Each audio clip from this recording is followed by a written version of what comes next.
Hello friends, good morning. I know you're probably not watching this in the morning, but it is like 6 o'clock in the morning for me. So just sat down and made a cup of tea because my coffee was gone, sadly. But this is the Bigelow Botanicals and cold water infusion, and I love them as cold water, but I like them as hot water too. So if you get a chance to get some, I highly recommend them. They're great. So I wanted to take you along. Today was all about self-love for me, and I started a few hours ago.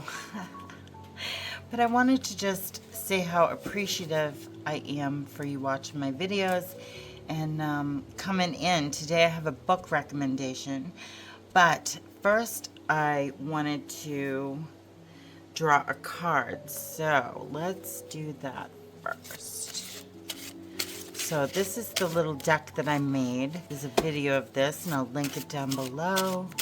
But I'm just asking any higher power or any outside energies, guides, that type of thing, if they want to communicate me and give me any reminders in the cards today. Oh, isn't that beautiful? Positivity. Focus on the good. Cultivate a positive mindset and focus on the good in your life. Well, this is so fitting because wait till you see what I get to put in my journal today that came yesterday. I was so thankful. So thank you so much to the friend that sent it to me, and I appreciate you and love you too. So that was such a surprise. And I'm going to pass along that idea. It was so nice and refreshing to get something in the mail that wasn't a bill or, you know, something from the town or some political ad. It was beautiful. I loved every second of it. So I'll stick this in here first, and then we'll get into this great book. And I saw this over on Our HalfAcre Homestead, and I'll link her channel down below. It's Bev's channel, and the author was there and the designer of the book, and it was just great. It was fun, so I figured I'd pick it up for this year's garden adventure. Here we go into the book. I'm just gonna relight my incense. This is getting pretty low. Might need to sacrifice it to the wood stove, which, I mean, will make the outside very happy. Of course, they'll probably send somebody. They won't know, you know, what's burning. But anyway, let me stick these up here and just sage us. Oh, hopefully you can feel that energetic. Oh, not sage. Good Lord. Palo Santo. Can you feel that? Oh, I love that. Love that energy. So I was in Bev's live the other day at Our HalfAcre Homestead. She does a lot of gardening, some sewing, lots of cooking, like home cooked meal type of person. And I get the greatest ideas from her. Anyway, I think of her as like an aunt or a sister, you know, somebody I can really relate to. She's a little rough around the edges like I am, and absolutely love her. She is a fibro sister and, you know, a chronic pain warrior. And I wanted to give her a shout out and say how thankful I was for this ritual practice this morning. So I thought it would be fun to decorate the cover. So I did that. I like to show you guys what I do, but I don't want to take all your time either. So, you know, you can always watch it on slow-mo or something. But yeah, I just did this with Sharpies and made it fun. It comes black and white, sort of like this page here. I loved it, but I wanted to add a pop of color, and every year I could do something different. You know, this year I'm focusing on like poppies or tea roses. This reminded me of hosta, although it's supposed to be basil, I think. This is some sage, and I'm not sure what these are, some type of ivy, but these look like blueberries to me. And I had a limited selection of Sharpies, so that's why kind of everything's like similar colors, because I only have like 4 greens and 3 light and 1 is dark, you know, so I'll build up my supply eventually. But I love doing Sharpie because it dries so quick. you know, and then I did a pretty one here. And I guess they're tea roses because I felt I needed to put thorns on them. So, and this doesn't have a stem when it comes, so I drew this in. You'll probably see that too. And here I thought of these as our squash plants. So, yeah. Oh, and more sage, right? More sage. I don't know if I said that. Garden tracker, documenting every detail in your gardening success. Let me make some more room here. I'll move my tea up so you can see it, and I'll zoom right in. So I just wrote on the cover that this garden tracker was started in February of 2025, and I always sign everything LK, unless it's, you know, something, you know, businessy, like Debbie Boyce. My real name is Deborah, so anyway. So yeah, I haven't done this one yet. That gives me something to look forward to. Maybe when I'm sitting outside this summer and enjoying all of our hard work and stuff, I can take a break and color in this page with some videos, you know, which is what I did this morning. It was so fun. I can also color in this page, and it's written and illustrated by Megan McDermott, and Megan was in the chat on Bev's channel, Our HalfAcre Homestead. It was so fun. She was a great lady, and yeah, so let's dive into it. I haven't looked inside yet, so I've got some tabs. I'm going to put in some tabs, and I have a Sharpie, fairly new Sharpie. I destroy my Sharpies, as you see. So after this title page and copyright page, we go right into what plants you're planting.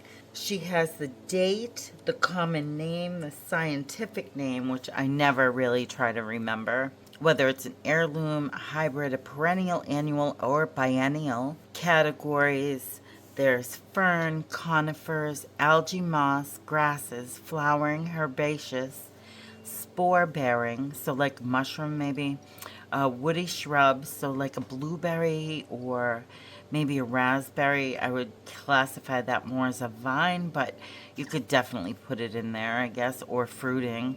And then tree. And then seed needs. So cold stratified, do you need to stick them in the freezer for a few days? Do you need to pre-soak them? Do they need a heat mat to germinate, surface sow, or direct sow right out in the glorious summer garden? I can't wait. Germination period, days to harvest, frost tolerant, yes or no, determinate or indeterminate. So does it stop growing or does it go on forever, like some tomato plants, you know? Planting temperature, spacing requirements, your water requirement. If it's a real watery one, you could go way up here, like cucumbers and squash and things like that. Or if it's like a tomato, it's like right in the middle. If it's a pepper, it's like down here. Light requirements, so tomato would be way up here, and squashes, and then lettuce would be right way down here, the first one, because they don't like a lot of light. The nutrients that they require, if there's anything specific. Hydrangea, you can add, I think, either nitrogen or phosphorus to make it turn blue. The pink blooms turn blue. You'll have to look into that. I'm new to hibiscus. That's one of our project plants this year. We're going to do 2 project plants. At least. I might do 3 categories for it, 3 pages for it. What requirements of fertilizer it takes and what ratios. If you're trying to flower, it's a different ratio than if you're trying to like bear the fruit. Once they do fertilize, sometimes you need to change that ratio. Any notes, maybe pests or any things that you did to trellis or any kind of, you know, light changes you want to make, that type of thing. And whether it's a big large plant or a small plant, like a hydrangea can get way up here, but you know, coleus and stuff tend to stay like medium to small, that variety. My coleus is so small I can't get it to grow big. And then you get a place for your photo of your plant, so we get to do that. And, oh, on the back of this, oh, that's fun, is plant history. Oh, okay, so here's the, yeah. Oh, good. So, you got a plant history, a nutrition facts. That would be great for like the sodium or the carbohydrate if you're doing corn, protein if you're doing beans, or you could even add carbs in if you're doing like a rice or, you know, any type of grain, oatmeal, quinoa, amaranth, that type of thing. And then the defining characteristics, I would put in like what they look like, right? Like how to determine whether it's this versus that, you know, like a Queen Anne's lace versus a poison hemlock. You know, that's an important distinction. Common uses of the plant, whether it's just ornamental or whether you can use it for magic or cooking, and whether it's medicinal and whether you love it or not. You know, sometimes if you have a flop, you could fill in this one star and then, you know, make a note, we're trying a hybrid or going back to heirloom or some, you know, one of those things. So we have plenty of these pages. Let me see. Oh my gosh, so many. We have 101 of those. So this would last you quite a few years, potentially, you know, depending on how big your garden is. You know, if you're just doing pots, then that would last you a long time. You know, that's great. And then there's a division page, and I'm just going to plop this in while I'm doing this. I'm just going to stick a little page flag there, and I'll stick a little one up here. This is the first one, yes. Okay, so our first one. And then this next section, you could color in for something pretty, and it's your garden beds.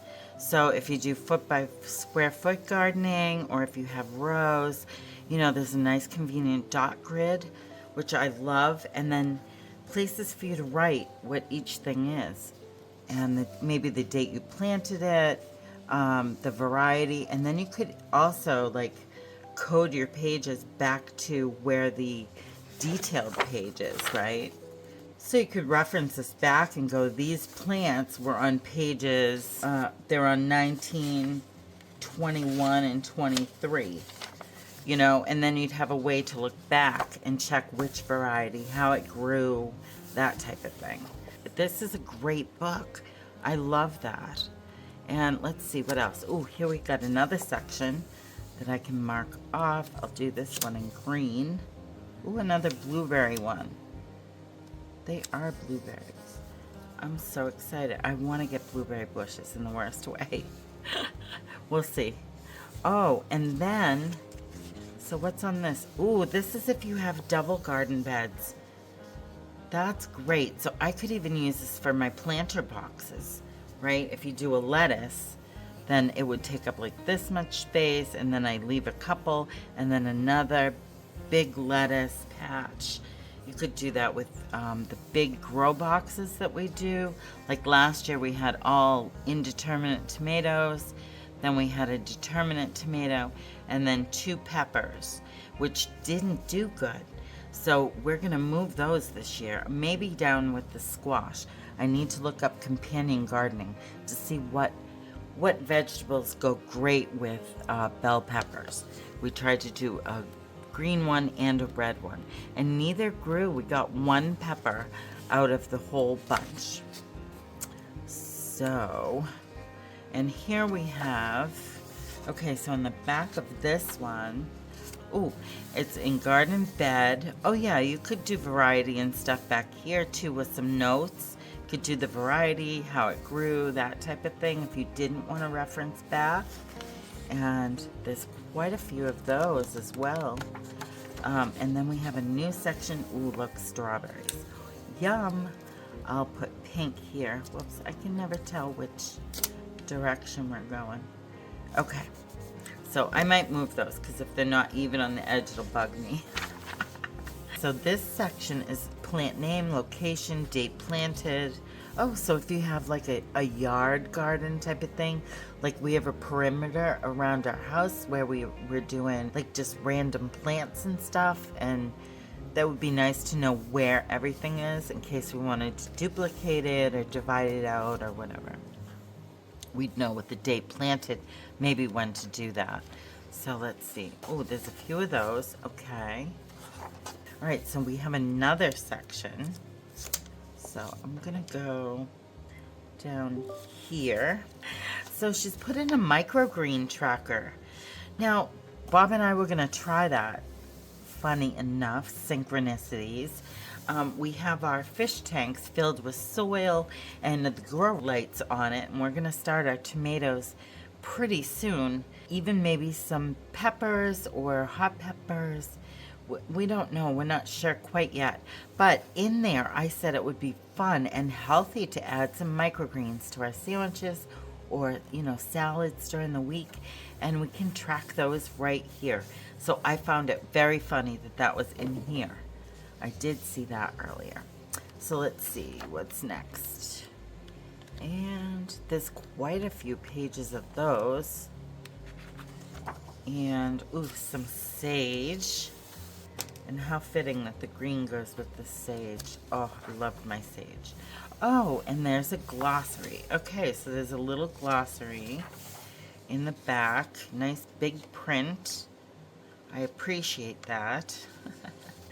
And there's another little image here. And this is beautiful. I can't wait to color those this summer. I'm going to do that as a reward for charting in the book and all that. It goes to $2.52. And it doesn't say who the publisher is, but it says made in the United States, North Haven, Connecticut, February 14th, 2025. So this is a brand new release, and I love it. And I want to thank Megan for creating such a wonderful, fun project for me this month. I'm really, really trying to rein in the fact I want to get out there and get dirty in the dirt. But yeah, we still have so much snow that we still have at least until April before we'll thaw out. But doing this, you know, keeps my hopes up and keeps the seasonal affective disorder away. So anyway, I think I spent 18. I will put the link for this down below. It's an affiliate link. There's tons of trackers online, especially on Amazon. Or you could even make one yourself, just in a 3-ring binder. But I thought this would be fun to try as a self-love project and a gift to myself and Bob this year. Bob will enjoy tracking. He finds it fun to track things too. So I think this will be a great success. I'll keep you updated maybe in a garden vlog in the future. All right. Find a good project for yourself today, and I hope you're enjoying the month of self-love. Again, I've been loving all the videos, and we have a live chat coming up. If you want to meet all of us, the announcement for that will be at the end, consulting Crones of the month, which is the live on the 26th of February. Until next time, I am wishing you many blessings. Bye, friends.